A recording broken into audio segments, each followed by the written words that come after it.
This is Radio Now 95.3 FM. Come for the news, stay for informed conversations.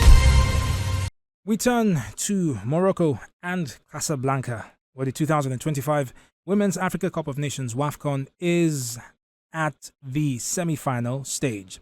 The competition has so far thrown up a mouth-watering series of clashes, and this one is being described as the biggest mouth-watering clash so far. Nigeria's Super Falcons will be facing defending champions Bayana of South Africa.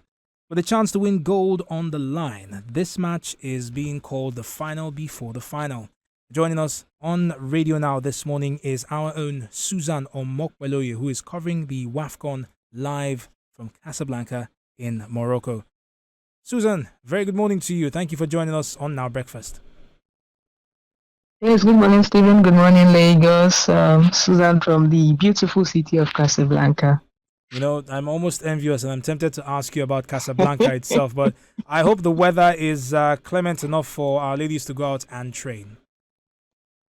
Yes, definitely. It's a clear weather. There's been a clear weather since for 3 days. It's quite sunny, but it's enough for them to train because they trained later in the evening around 4 p.m. into the evening around before 6 p.m.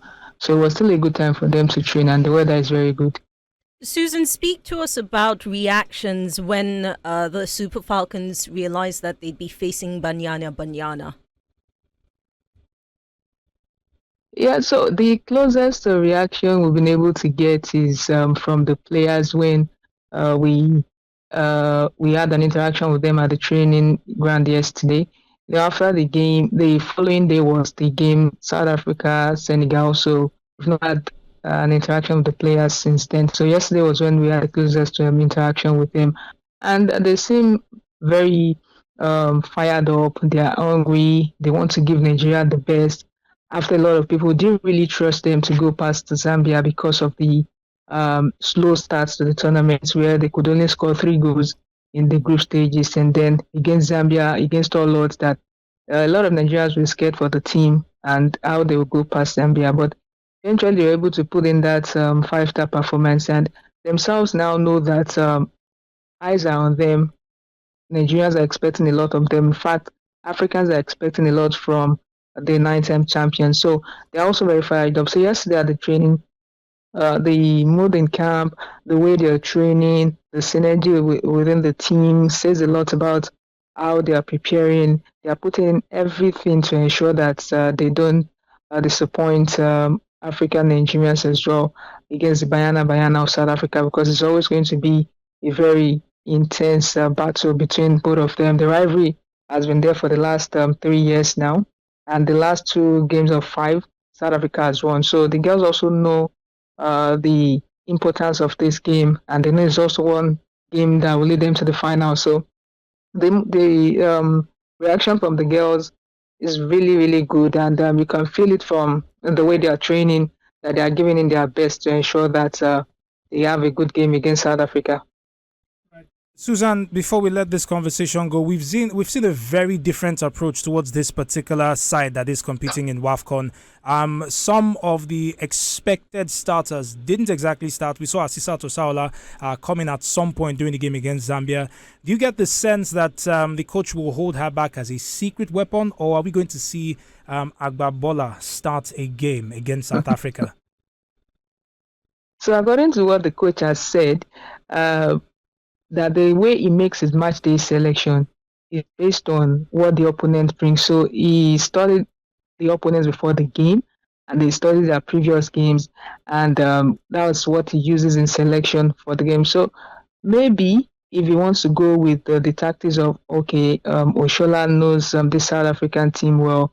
She has played against them a couple of times. In fact, she has played against them more than 5 times. So she knows how to handle the South Africans. So he could say, okay, you come in from the bench, or then you start. So depends on the tactics the coach will want to deploy, because I would prefer if Oshola starts from the bench and comes in later. But I'm not the coach. I'm not just the Madugu, so it depends on the tactics. But I think Oshola is definitely one of our weapons.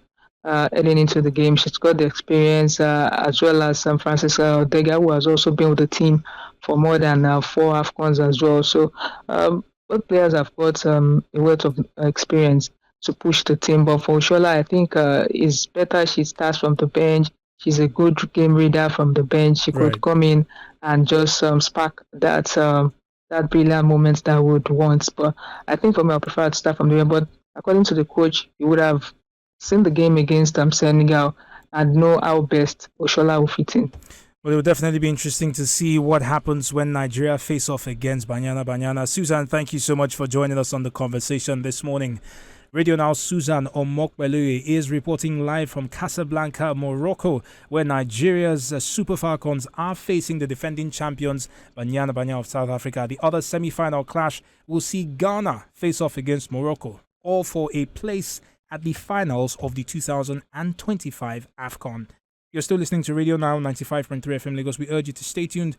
In a few short moments, we'll turn to News Extra and a conversation about Burkina Faso. Do stay with us. This is Radio Now 95.3 FM. Come for the news, stay for informed conversations.